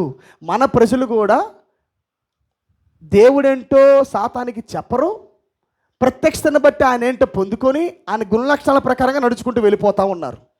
సాతాన్ ఏం చేసిందంటే ప్రజల్ని ప్రేరేపించి బలంగా నిలబెట్టి అసలు నువ్వేంటో చెప్పు అంది. నువ్వేంటో చెప్పు ప్రభువా అని వాళ్ళు కేకలేస్తే, మాకు మోషే వద్దు, మాకు నువ్వు కావాలంటే అప్పుడు దేవుడు గ్రంథాన్ని రాశాడు. ఏమని రాశాడు? నేను తప్ప వేరొక దేవుడు ఉండకూడదు అన్నాడు. ఆమేన్. అప్పటికి దేవుళ్ళు వచ్చాయా? చెప్పాలి. దేవుని ప్రజలు అప్పటికి దేవతలు చేసుకుంటున్నారా? ఆయనకి తెలుసు నేను ఇస్తే వాడు దాన్ని చేస్తాడని. నేను తప్ప వేరొక దేవుడు లేడు అని చెప్తే వాడు దాన్ని సృష్టిస్తాడు. ఇప్పుడు వ్యభిచారం చేయకూడదు, అది నా గుణలక్షణం అంటే వీళ్ళు ఏం చేస్తున్నారు? నువ్వేంటో చెప్పు, నోటితో చెప్పు అంటున్నారు. నోటితో అసలు నువ్వేంటో నోటితో చెప్పు. ఉదాహరణకు ఒక మాట చెప్పాలంటే, పేతురు ఆయన ఏంటో రాసేదాకా ఆయన అవి ఉన్నాయని ఎవరికి తెలియదు. విన్నారా నా మాట మీరు? దేవుడు ఎప్పుడూ కూడా ఒక రాతపూర్వకమైన రాత రాసి దీని ప్రకారం మీరు వెళ్ళండి అని ఆయన కోరుకోడు ఎప్పుడు. God is God of revolution. దేవుని ఎరగాలన్నా, దేవుడిలాగా మారాలన్నా ఆ మార్గమే ప్రత్యక్షత. కానీ ప్రజలు కోరుతున్నారు, నువ్వు నోటితో చెప్పు, నేను దాన్ని ఎరిగి దాన్ని పట్టుకొని సాధన చేస్తా. సాధన చేస్తే వచ్చింది గుణలక్షణము. మార్గము తెరవబడాలి. అది అర్థమైందా? ఇప్పుడు కూడా అదే పరిస్థితి. అది పాతలే, ధర్మశాస్త్రం పాతదనుకోకపోతే ఇప్పుడు కూడా ఏదన్నా ఒకదాన్ని నువ్వు సహనం కలిగి ఉండాలంటే సహనం వరకు ప్రయాసపడతారు. కానీ నిజమైన వాళ్ళకి లోపల నుండి వస్తూ ఉండిద్ది. అది వింటున్నారన్నమాట. ఆశా నిగ్రహం కలిగి ఉండాలంటే ఆ సమయం వచ్చేసరికి ఆశా నిగ్రహం కలిగి ఉండటానికి వీళ్ళు ప్రయత్నం పడుతూ ఉంటారు. దేవుని కుమారుడేమో ఆటోమేటిక్గా దాన్ని చేసుకుంటూ వెళ్తూ ఉంటాడు. గమనించండి, ప్రవక్త వర్తమానం చెప్పింది ఎలా చెప్పాడంటే, క్రీస్తు జీవించేశాడు, జీవించిన దాంట్లో ఆయన గుణలక్షణాలు టచ్ అక్కడ మార్కు పెట్టాడు. అక్కడ ఆయన జీవితాన్ని పలానా దగ్గర ఆగి, ఇదిగో ప్రజలారా ఇప్పుడు నేను సహనాన్ని చూపిస్తున్నా అని ఏం చూపించుకోవాలా, ఇదిగో ఇప్పుడు నేను ఫెయిత్ చూపిస్తున్నా అని చూపించుకోవాలా. ఆయన జీవించేశాడు. ఆ జీవితాన్ని ప్రవక్త పరిశీలించినప్పుడు పలానా సందర్భంలో దీన్ని వాడాడే, అట్లా వెళ్ళాడు అనమాట. ఇక విశ్వాసం ఉంది, సద్గుణం ఉంది, ఆశా నిగ్రహం, అలా వెళ్ళాడు. సో నిజమైన వధువు కూడా ప్రత్యక్షత అనే మార్గంలో గుణలక్షణాలని పొందుతూ గడియ ప్రత్యక్ష. చాలామంది అంటారు, పిల్లరా మేము ప్రకటిస్తాం కూడా అదే కదా, చివరికి మీరు వచ్చేది తిప్పి కొడితే పరిపూర్ణమైన మానవ స్వరూపము, అదే కదా, అవునా కాదా? చివరికి మీరు ఆడకొచ్చారు, ఆడికి మనం కూడా ఆడికి వెళ్ళేది. నేను అదే చెప్తున్నా, మీరు అదే చెప్తున్నారు, అందరూ అదే చెప్పుకుంటుంది. నేను చెప్తా జాగ్రత్తగా వినండి. ఈ గడియ సర్వోన్నతమైన ప్రత్యక్షత నీకు బయలుపరచకుండా అసలు ఇవి నీకు యాడే కావు. ఎందుకంటే నీకు పునాది పడలేదు కదా. పునాది ఇది మొదటి కాలంలో కొద్దిగా పడింది పునాది, రెండో కాలం కొద్దిగా పెద్దదైంది, మూడో కాలం కొద్దిగా పెద్దదైంది. ఇప్పుడు సుప్రీం రెవల్యూషన్ ఎలా ఉంది ఇప్పుడు వధువు. ఏ కాలం ఇది? పునాదులు బలంగా లోతుగా గాంభీరంగా పడ్డాయి. ఇప్పుడు అసలు నువ్వు సుప్రీం రెవల్యూషన్ సర్వోన్నతమైన ప్రత్యక్షతే పడకుండా ఇది ఎలా కట్టబడిద్ది అంటావు? అందుకే అన్నా నేను, ఇదంతా భాగాలు కలిగి ఉండొచ్చు, మానవత్వముతో కూడిన లేదా కొద్ది వాక్యముతో కూడిన కొన్ని వాటిని కలిగి ఉండొచ్చు. కానీ వీటన్నిటి యొక్క సంపూర్ణత మాత్రం రాదు ఎవరికి. ఈ కాలపు వధువుకి తప్ప 63 యొక్క ప్రత్యక్షత కలిగి 7వ ముద్ర తెరవబడి వ్యక్తిగత ప్రత్యక్షత మార్గంలో నడుస్తున్న వారికి తప్ప మరెవరికి కూడా ఈ బయలుపాట్లు, ఈ యొక్క గుణలక్షణాలు రావు ప్రియులారా. దీంట్లో మళ్ళీ పక్కకు దూకొద్దు. ఎందుకంటే ఇటు తిప్పినా మరలా అదే కదా, అబ్బా అంత సులువేంటది, తప్పు. ఇక్కడ పడాల పునాది సుప్రీం రెవల్యూషన్ పడాల. బయలుపాటే నిన్ను ఇది కట్టేది. సంఘశాఖలు చెప్పరా ఇవి? బైబిల్లో ఉన్నాయి కదా, ధర్మశాస్త్రం అనేది బైబిల్లో ఉంది కదా, రాయబడింది కదా. చక్కగా చెబుతారు వాళ్ళు కూడా, సహనము, ప్రేమ, ఆశ, నిగ్రహము, దీర్ఘశాంతం, దయాలత్వం అని ఉండాలి. నేను ఉండకూడదని కాదు, కానీ వాళ్ళు ఉన్నది ఉన్నట్టుగా చెబుతారు, కానీ వాళ్ళలో ఉండదు. అది బోధించేవాడు జీవించడు. అర్థమైందా? అదొక పెద్ద దయ్యం అది. సో ఈ చివరి కాలం అంతా సుప్రీం రెవల్యూషన్ వచ్చిన సమయం ఇది. సర్వోన్నతమైన ప్రత్యక్షత బయలుపరచబడిన సమయం ఇది. అందుకే పర్ఫెక్ట్ ఎఫెషన్ ఏజ్ అని చెప్పాడు ఆయన. ఏం చెప్పాడు? పర్ఫెక్ట్ ఎఫెషియన్ ఏజ్ అంటే దేని పోలుస్తున్నాడు? ఆయనే శరీరం అవుట. మొదటి రాకడలో పరిశుద్ధాత్ముడు ఉన్నాడు అన్న సంగతి మీకు తెలుసా అని అడిగాడు. పొందారా అని అడిగాడు. కనీసం మాకు కనీసం మాకు అది తెలియదని వాళ్ళు అన్నారు. ఏమని? ఇప్పుడు కూడా సేమ్ అదే ఉద్యమం సాగుతూ ఉంది. ఈ రెండు ముగిసిన తర్వాత ఆయన వచ్చి ప్రవక్తలోకి వెళ్ళాడు. ఇప్పుడు ఆయన అయ్యాడు పర్ఫెక్ట్ ఎఫిషియన్లో ఒక బిలీవరు. విన్నారా మీరు? పరిపూర్ణమైన ఎఫ్ఏసి కాలమునకు ఫస్ట్ విశ్వాసి ఎవరు? మన కాల ప్రవక్త. దీనికి పాస్ట్ ఎవరు? క్రీస్తే. ప్రవక్త పరిచర్యలో మోసము జరిగింది కాబట్టి, ప్రవక్త పరిచర్యలు వధువుని పరిపూర్ణతలకు తీసుకొని వెళ్ళట్లేదు కాబట్టి, ప్రవక్తల పరిచర్యలు వధువుని క్రీస్తుగా మారట్లేదు కాబట్టి, ఇప్పుడు ఎవరు pastor? Christ is a pastor of the perfect Ephesian church.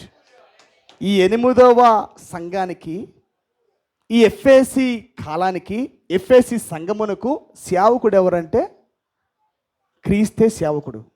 ఈ సంఘానికి ప్రథమ విశ్వాసి ఎవరంటే విలియం బ్రానమ్. దీంట్లో యావరేజింగ్ కూడదు. అర్థమైందా? ఈ కాలంలో భాగమైన వాళ్ళందరికీ దేవుళ్ళే. ఈ పర్ఫెక్ట్ ఎఫెషన్లో 3 kinds ఆఫ్ బిలీవర్స్ ఉండరు ఇంకా. ఎందుకంటే వర్తమానికుడు ఆయన కాబట్టి. 7 సంఘ కాలములలో ఎంత పెద్ద ప్రవక్త వచ్చి వాక్యం ప్రసంగించినా 3 kinds ఆఫ్ బిలీవర్స్ అక్కడ ఉన్నారు. Praise be to God. కానీ ఈ ఎఫ్ఏసి, ఈ పర్ఫెక్ట్ ఎఫ్ఏసి కాలంలో మాత్రము ఆయన సేవకుడు. ఆయన చెక్కుతున్నాడు ఒక్కొక్కరిని. ఏమైనా ఆయన శరీరములకి వారు లాక్కుంటున్నాడు ఆయన. హల్లెలూయా.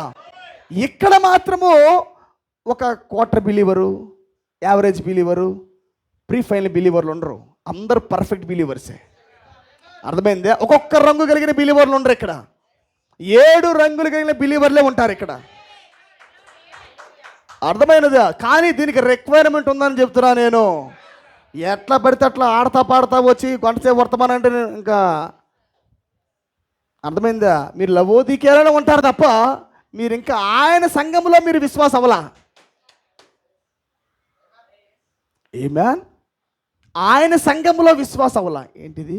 ఆయన సంఘం ఏంటండి? మళ్ళీ పర్ఫెక్ట్ ఎఫిషియన్ చర్చికి వర్తమానికుడు క్రీస్తే. ఆయన కంటున్న వ్యక్తులలో మొదటి వ్యక్తి ప్రవక్త. Perfect man structure. ఆయనలో పరిపూర్ణమైన మానవ స్వరూపం ఉన్నది. ఆయన మాత్రమే కాదు, ఇప్పుడు దీంట్లో నుంచి అంటే చెప్పే కదా, ఏలియా వెళ్ళిన తర్వాత, యేసుక్రీస్తు రాకడ జరిగిన తర్వాత, ఇప్పుడు ఆయన వచ్చి నివాసం ఉండి ఒక వ్యక్తిని చెక్కుతూ పరిపూర్ణం చేస్తూ, ఆయన దేవుడిలాగా ఒక వ్యక్తిని మార్చేస్తూ ఆయన బిలీవర్గా చేర్చుకుంటున్నాడు ఆయన. Glory be to God. అర్థమైంది నా మాటలు మీకు? ఆమేన్. కాబట్టి ప్రారంభంలో పడిపోయిన ఉద్యమము ఇంకెన్నడూ పడిపోక ఉండటానికే ఆయన తెరిచింది. దృష్టాంతములుగా రాయబడ్డాయి అని లేఖనం సెలవిస్తుంది. వారి పొరపాటులు నువ్వు ఎరిగినప్పుడు అలా నేను పడకూడదు ప్రభువా అనే బయలుపాటు నీకు రావాలా. ఎఫ్ఎస్సి కాలములో జరిగిన ప్రవక్త అంటాడు, మిస్ ద మార్క్ జరిగింది ఎక్కడ? ఎఫ్ఎస్సి కాలంలో అన్నాడు. గురిని, ఎఫ్ఎస్సి అంటే గురిని తప్పుట.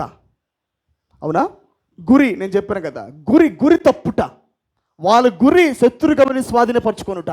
అక్కడ గురి తప్పారు, వాళ్ళు పడిపోయారు. ఇంకా గురి తప్పిన ప్రతి ఒక్కరు ఇప్పుడు పడిపోతూనే ఉంటారు. అందుకని పిల్లారా, మనం మరలా సరి చేసుకుందాం, మనము నిలబడదాం. మనము ప్రవక్తన్న ఈ యొక్క నేను చదువుతాను. నేను ఒకసారి మీ దగ్గర ఉంటే తీయండి అది. ఎఫ్ఎస్సి సంఘకాలములో ఒకసారి నేను దాన్ని చదువుతాను. Praise be to God.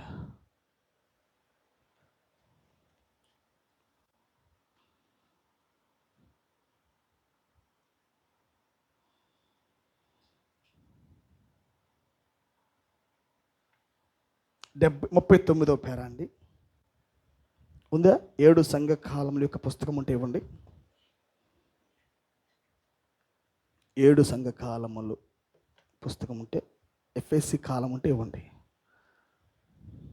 39వ పేరా. ఆయన హాఫ్ ఆఫ్ ద పార్ట్ 50% దేవుడు తన పరిచర్యం చేశాడు. మిగతా సగ పరిచర్య ఇప్పుడు వధువుకి అప్పగించాడు ఆయన. అన్ని విషయాల్లో ఇప్పుడు మనం సగభాగాన్ని ఇప్పుడు నెరవేర్చాలి. మనం వేరు కాదు, క్రీస్తు వేరు కాదు. మనం ఆయన పరిచర్యని కొనసాగించడానికే భూమి మీదకి వచ్చాం మనము. ఓకేనా? 39వ పేరు నేను చదువుతాను, ఒకసారి వినండి.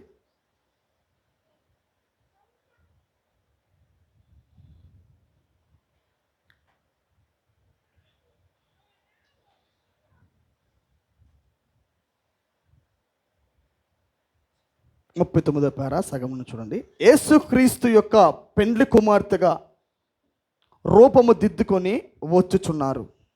క్రీస్తు పొందగా మిగిలిన శ్రమలను నిశ్చయముగా ఆమె నెరవేర్చుచున్నది. హాఫ్ ఆఫ్ ద మినిస్ట్రీ క్రీస్తు చేస్తే హాఫ్ ఆఫ్ ద మినిస్ట్రీ ఇప్పుడు వధువు జరిగిస్తుంది. దేవుడు దేహంలో ఉన్నప్పుడు చేసిన పరిచర్య కన్నా ఆయన పరిశుద్ధాత్మ ముసుగులోకి వెళ్ళిన తర్వాత చేసిన పరిచర్య చాలా గొప్ప పరిచర్య. అవునా కాదా? మీరు అపోస్తుల కార్యములు చదువుకోండి. 3000 మంది ఒక్కసారిగా బాప్తిసం పొందుతారు. ఎవరి ద్వారా? అపోస్తులైన పేతురు ద్వారా. దేవుడు ఉన్నప్పుడు అంతమంది పొందలా. ఇంకో విషయం చెప్పాలంటే అది ఇంకో దేశంలో జరిగిన కార్యం కాదు, అది యెరూషలేములో ప్రజలే. యెరూషలేములో జరిగిన పరిచర్య అది. 3000 మంది యూదులు బాప్తీసం పొందారు పేతురు ద్వారా. అలాగే అద్భుత కార్యాలు, ఆశ్చర్య కార్యములు, నేను చేయి క్రియల కన్నా మరొక్కు చేస్తారు అని చెప్పిన మాట నిశ్చయంగా వారు నెరవేరింది. అది హల్లెలూయా. అంటే దేవుడు చూడండి, ఆయన పరిశుద్ధాత్మనే ముసుగులో మారిన తర్వాత సంచకరువప్పుడే అన్ని కార్యములుంటే, అంత శక్తి ఉంటే, కొద్దిగా ద్రాక్షరసానికి కొద్దిగా నూనెకే అన్ని కార్యములు జరిగితే, మరి ఇప్పుడు ఏ కాలం ఇది? సంపూర్ణ ద్రాక్షరస కాలము, సంపూర్ణ నూనె ఇవ్వబడుతున్న కాలం. ప్రియులారా, ఇప్పుడు ఎన్ని కార్యములు జరగాలంటారు? ప్రవక్త అన్నాడు, మీరు శక్తిని ఆశ్రయించడం ప్రారంభించండి. హద్దు మీరి భక్తి చేయమని చెప్పాడు ఆయన. మీ డైలీ రొటీన్ భక్తి కాదు, కొద్దిగా వేగాన్ని పెంచి దేవునికి సమయాన్ని ఇవ్వటం ప్రారంభించండి. వాళ్ళు రాత్రి మగలు ప్రార్థనలో ఉన్నట్టుగా మనం లేఖనం చూస్తున్నాం. వాళ్ళు రేయి మగల సహవాసంలో ఉన్నారు, రేయి మగల ప్రార్థనలో ఉన్నారు, రేయి మగల రొట్టె విరుచుటేందు వాడు ఎడతెక్క వాళ్ళు కొనసాగుతూ ఉన్నారు. ఆమేన్. అలాంటప్పుడు నిశ్చయముగా మరలా మన జీవితంలో కార్యములు జరుగుతాయి. ప్రియులారా, వింటున్నారా మీరు నా మాట? ఖచ్చితముగా మనము మరలా ఆ ఉద్యమంలోకి వెళ్ళినప్పుడు, నేను అంటుంది వాక్యము ద్వారా కలుగుతున్న రివైవల్. ఈ ఉద్యమం ఎలాంటిది? వాక్యము ద్వారా వస్తున్న ఉద్యమము. హల్లెలూయా. మీరు వచ్చి బుధవారం పూట ఒక వర్తమానము, మళ్ళీ ఇంటికి వెళ్ళి యథావిధిగా ఏదో కాసేపు ప్రార్థన, ఇట్లా కాదు. లోపల నుంచి రోషం పుట్టాలా. శత్రువుని చంపాలి అన్న రోషం లోపల నుంచి పుట్టాలా. ఎఫ్ఎస్సి వాళ్ళు నిద్రపోవట్లేదంట. అసలుకి వాళ్ళకి రోగం కనపడితే వాళ్ళకి ఇంకా కోపం వస్తుందంట. ఏంటి వాడు ఇంకా బలవంతుడిగా మన మధ్యలో ఉంటాము అనేది వాళ్ళకి వస్తుందంట లోపల. అర్థమైంది? ఏదో పనులు చేసుకోవటం, పని పట్ల బిజీ అవ్వటం, శరీరాన్ని నలగొట్టుకోకుండా చక్కగా దాన్ని పోషించుకోవటం, నామకార్థ భక్తి, నామకార్థ ఉద్యమాలు పనికిరావు ఈ ఎఫ్ఎస్సి కాలానికి. అది లవోదికే ఉద్యమం అది. కానీ ఎఫ్ఎస్సి కాలమునికి ఎవరైతే ఎన్నిక చేయబడ్డారో రాత్రి మగలు నిద్రలేని టయాలు ఇవి. ఇంకా మోకాలు మరింతగా నలగొట్టబడే టైం ఇది. గురిని కోల్పోవటమే పాపమని ప్రవక్త అన్నాడు.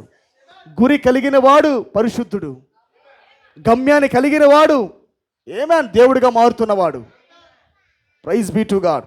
ఇప్పుడు దేవుడు ఆయన సగభాగాన్ని శ్రమలను అనుభవించాడు, మిగతా సగభాగాలు దేవుడు మనకిచ్చాడు. ఇప్పుడు నమ్ముతారా నా మాట మీరు? అందుకే మన జీవితంలోకి శ్రమలు వస్తున్నాయి, ఎందుకంటే ఆయనలో ఉన్నవి సగభాగం. అది అప్పుడు మనకు ఆనందం కలుగుతుంది. నువ్వు జరిగించనివి ఇంకంప్లీట్ వర్క్ నేను ఇప్పుడు పూర్తి చేస్తున్నా. ఆమేన్. యేసుక్రీస్తు యొక్క పెండ్లి కుమార్తెగా రూపము దిద్దుకొని వచ్చుచున్నారు. క్రీస్తు పొందగా మిగిలిన శ్రమలను క్రీస్తు వంటి శ్రమలు కాదు, క్రీస్తు కొరకు శ్రమపడటం కాదు మాట్లాడుతుంది ఆయన. క్రీస్తు పొందగా మిగిలిన శ్రమలు. ఆమేన్.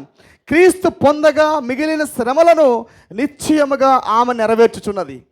ఆమె యొక్క సామాగ్రి చల్లా చెదురు చేయబడినది. ఆమె యొక్క జీవితము ఆపదలో ఉన్నది. Glory to God.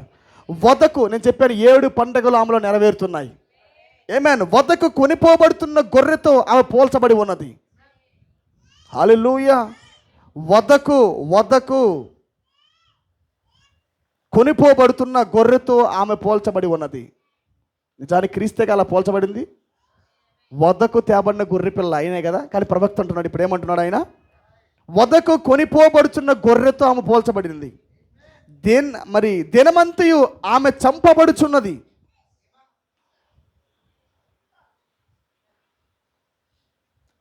ఆమేన్. ప్రవక్త అన్నాడు, నా ఆత్మకు అన్నీ గాయాలే అన్నాడు. ఆమేన్ అన్నాడు. అపోస్తుల యొక్క దేహానికి గాయాలు ఉన్నాయి, కానీ లెక్కలేనన్ని మచ్చలు నా ఆత్మకు ఉన్నాయని చెప్పాడు ఆయన. వధించబడిన గొర్రె పిల్ల వలె. ఆమేన్. ప్రతిరోజు ఇప్పుడు ఆమె చంపబడుతుంది, గాయాలు అవుతూ ఉన్నాయి. హల్లెలూయా. చూడండి, దినమంతి ఆమె చంపబడుతున్నది. ఆమె చాలా శ్రమపడుచున్నది, అయినను ఆమె దాని అంతటికీ ప్రతీకారం చూపటలేదు. Praise be to God. అయినను ఆమె దాని అంతటికి ప్రతీకారము చూపటలేదు. ఇతరులకు కూడా ఆమె శ్రమ కలిగించటలేదు. ఎఫ్ఎస్సి కాలంలో ప్రవక్త మాట్లాడుతుంది. ఎఫ్ఎస్సి కాలంలో ఆయన వధువు గురించి మాట్లాడుతూ ఉంటాడు. ఈ కాలంలో వస్తున్న వధువు గురించి ఆ సంఘకాలంలో ప్రవక్త మాట్లాడుతూ ఉంటాడు. విన్నారా? ఇతరులకు కూడా ఆమె శ్రమ కలిగించటలేదు. క్రీస్తు యొక్క ఈ ప్రియమైన పెండ్లి కుమార్తె సువార్తకు యోగ్యురాలుగా ఉన్నది. బంగారమును సాగగొట్టినప్పుడు విరగదు, కానీ ఇత్తడి విరిగిపోవును. ఈ దేవుని యొక్క బంగారమును తన ప్రభు కొరకు శ్రమను అనుభవించును. వంగిపోదు, విరిగిపోదు, నాశనము కాదు. కానీ ఈ జీవితంలో ఎదురగు పరీక్షలు మరియు శోధనల వలన నిత్య సంతోషమును అనుభవించును మరియు అందమగు వస్తువుగా రూపుదిద్దుకొనును. క్రీస్తు తన సొంత వారిని పొగుడుచున్నాడు. ఆమేన్. హల్లెలూయా. ఇది శ్రమ మాత్రమే కాదు, శ్రమ ఒక్కటే కాదు. ఆయన ఇంకంప్లీట్గా తన పరిచర్యను ముగించి వెళ్ళాడు. ఇప్పుడు వధువుకి సగ పరిచర్యాన్ని ఇప్పుడు ఇచ్చాడు. అందుకే ప్రవక్త మీరు చూడండి, యేసు క్రీస్తు మరణంలో నుంచి లేపింది కొద్ది మందినే, కానీ ప్రవక్త అంతకన్నా ఎక్కువ మందిని లేపాడు. ఏమైనా డర్బన్ ప్రాంతం, సౌత్ ఆఫ్రికా కానీ భారతదేశం కానీ హీలింగ్లు కావచ్చు, వివేచనలు కావచ్చు, వాక్యం ద్వారా వాడిని ఎదిరించడం కావచ్చు, గుణలక్షణంలో కావచ్చు, శ్రమలో కావచ్చు, అన్ని విషయంలో ప్రియులారా యేసు క్రీస్తు ఏదైతే చేశాడో దేవుడి మిగిలించిన ఆ పరిచర్యను ప్రవక్త కొనసాగించాడు. ఇప్పుడు ఆ బాధ్యత మన మీద ఉంది. ఇన్కంప్లీట్ వర్క్ ఆఫ్ క్రైస్ట్, క్రీస్తు యొక్క అసంపూర్ణమైన పరిచర్యను ముగించేవారు మనమే. అందుకే వారు లేకుండా మన పరిపూర్ణం కాదంటాడు ఆయన. పౌలు అన్నాడా? ఇప్పుడు మనం అంటాము 7 సంఘ కాలంలో ఎంతమంది జీవించి వెళ్ళినా మనము లేకుండా పరిపూర్ణులు కాదు. ఎందుకంటే పరిచర్య ఇంకా ఇంకంప్లీట్గానే ఉంది. హల్లెలూయా. మనము సంపూర్తిగా ఆ ఉద్యోగాన్ని తీసుకెళ్ళి కొనసాగించి పూర్తి చేసేదాకా వాళ్ళు సంపూర్ణం గారు. హల్లెలూయా. ఎంతమందికి అర్థమైంది? వాళ్ళు ఎంత ప్రయత్నించినా వాళ్ళు వాక్యదేహాన్ని మహిమదేహాన్ని పొందలేరు, పునరుద్ధానాన్ని పొందలేరు వాళ్ళు. మనము సంపూర్ణమైతేనే వాళ్ళకి పునరుద్ధానం. అది లాక్ అన్నమాట. మనం పరిపూర్ణమయ్యేదాకా వాళ్ళు మహిమదేహాన్ని పొందలేరు. They are waiting for us. అందుకే వాళ్ళు మన కొరకు ఎదురు చూస్తూ ఉన్నారు. ఎప్పుడు మీరు మీ యొక్క సంపూర్ణతను పొందుతారు, ఎప్పుడు మీకు ఇచ్చిన ఆ మిగిలిన పరిచర్యను మీరు ముగిస్తారు. హల్లెలూయా. ఎప్పుడైతే మనం ఆ పరిచర్యను ముగిస్తామో అప్పుడు వాళ్ళు మహిమదేహాన్ని పొందుతారు, పునరుద్ధానం పొందుతారు వాళ్ళు. Glory to God.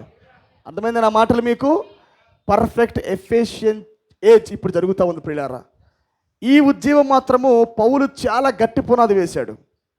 పౌలే అంత గట్టిగేస్తే ఈ కాలపుకి వచ్చిన నిజమైన వర్తమానికుడు క్రీస్తే ఈయన ఎంత గట్టిగా రిక్వైర్మెంట్ కోరాలి చెప్పండి. ఎంత రిక్వైర్మెంట్ ఇప్పుడు ఈయన కోరాలి.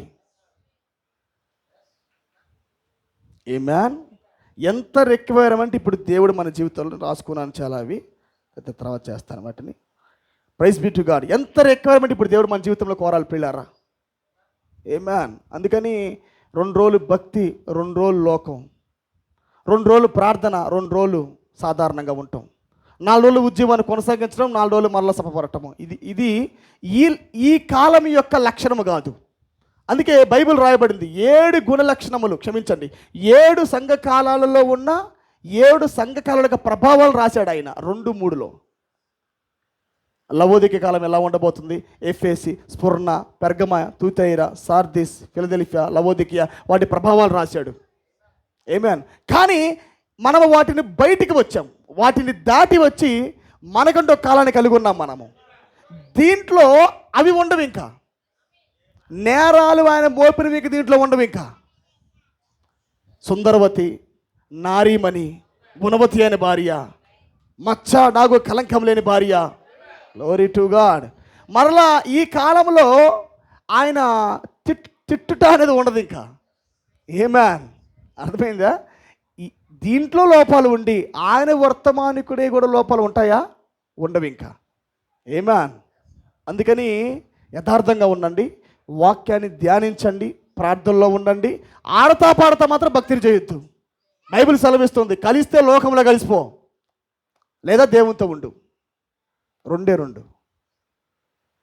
రెండు. ఒకటి లోకంలోనే ఉండిపో, వెచ్చగానైనా ఉండు, చల్లగానైనా ఉండు. సగము వెచ్చగా సగము చల్లగా ఉంటే మాత్రము ఉమ్మి వేస్తానని చెప్పాడు ఆయన. అర్థమైందా? సగము వెచ్చగా సగము చల్లగా ఉండొద్దు. సగం ఉజ్జీవము వేడి, సగము చల్లగా ఉంటాం. ఇలాంటి వద్దు. యథార్థంగా ఉండండి, వాక్యం ప్రకటిస్తుండగా ఆ వాక్య ప్రకారం జీవించండి. నీకు వస్తున్న ప్రత్యక్ష ప్రకారం జీవితాన్ని కట్టుకోండి. ఆమేన్. ప్రతిరోజు దేవుడిగా మాట్లాడమంటే ఈ డెస్టినీ, ఈ యొక్క వైరాగ్యం పోగొట్టుకోవద్దు. ఎఫ్ఎస్సి కాలం పోగొట్టుకుందే వైరాగ్యం, ఆసక్తి. ఆమేన్. ఆ ఆత్మలో తీవ్రత, వీరని పట్టుదల కలిగిన ప్రార్థన, ఇవన్నీ పోగొట్టుకున్నారు వాళ్ళు. ప్రార్థన చేస్తారు కానీ పట్టుదల ఉండదు, భక్తి చేస్తారు తీవ్రత ఉండదు. ఆమేన్. భక్తి చేస్తారు కానీ తీవ్రత, ఆత్మలో తీవ్రత ఉండదు. ప్రార్థన ఉండదు, వీరని పట్టుదల ఉండదు. సాధారణంగా వెళ్తూ ఉంటారు. అందుకే అంటాను, ఇవన్నీ గమనించండి. ఎఫ్ఎసి సంఘకాలంలోకి నువ్వు వెళ్ళాలంటే ప్రవక్త అంటాడు, నువ్వు దైవముగా మారుతున్నావు. దైవం అనుకోని ఆగిపో, మాకు దయ్యం అది. నువ్వు దేవుడిగా మారాను, నేను దేవుడిని అయిపోయాను అనుకోని అక్కడ ఆగ, మాకు దయ్యం అది. అది దయ్యం నీ మనసులో వేసే కార్యక్రమం, అది నిన్ను ఎక్కనేది ఇంకా. అది వింటున్నారా? నిన్ను ఇంకా పైకి ఎక్కనేది ఇంకా. నిన్ను అక్కడే ఆపేసి ఇప్పటికే నువ్వు దేవుడివి, ఇంకేం ఎక్కుతావు? డెవిల్ అది. కానీ గుర్తుపట్టని పిల్లారా, మనం ఆ కాలంలోకి వెళ్తున్నామంటే అన్నిట్లో మనం సంపూర్ణమైపోవాలా. ఆ గురి, ఆ రివైవల్, ఆ సిన్సియారిటీ, ఆ యథార్థత, ఆ ప్రార్థన, ఆ మంట, అవన్నీ మనలో పెరుగుతూ ఉండాలా. హల్లెలూయా. అందరూ అగ్నిగోళముగా కూడినప్పుడు ఎలా ఉండాలా? సైలెంట్గా నిశ్శబ్దంగా ఉండదు ఇంకా అది, ఆ ఉద్యమం అనేది. హల్లెలూయా. అది చిన్న సంఘమైనా సరే, సాతాను చూసుడు వణికింది సాతాను అక్కడ. అంత రివైవల్గా ఉండాలి పిల్లారా మనము. ఈ కాలానికి మాత్రము ముగింపు లేదు, ఈ ఉద్యమానికి మాత్రం ముగింపు లేదు. నిరంతరం వాక్యం చదవండి, నిరంతరం ప్రార్థనలో ఉండండి, ప్రత్యక్షతలు పొందండి, పాపాన్ని పగలగొట్టండి. హల్లెలూయా. వాడికి కొద్ది కూడా అవకాశం ఇవ్వద్దు ఇంకా. 360 degreesలో వాడు ఎటు దాడి చేసిన వాడికి అవకాశం ఇవ్వద్దు. ప్రభు అని వెళ్ళగొట్టిన ఆయన ప్రతి దయ్యాన్ని పగలగొట్టబడాలి. ఇప్పుడు ప్రతి సంఖ్యలు తెగిపోవాలి పిల్లారా. ఇప్పుడు మరలా ఆ ఉద్యమం రావాలా. క్రీస్తే ఉద్యమాన్ని ఇచ్చేవాడు ఇప్పుడు. క్రీస్తే ఈ కాలానికి వర్తమానికుడు ఇప్పుడు. హల్లెలూయా. ప్రతి ఒక్కరు అలాగే ఉందాము, ఐక్యంగా ఉందాము, ప్రార్థనలో ఉందాము, దైవికంగా ఉందాము. మరలా ఉద్యమాన్ని కొనసాగిద్దాం ప్రియులారా. దేవుడి కొద్ది మాటలు దీవించునుగాక. అందరూ పైకి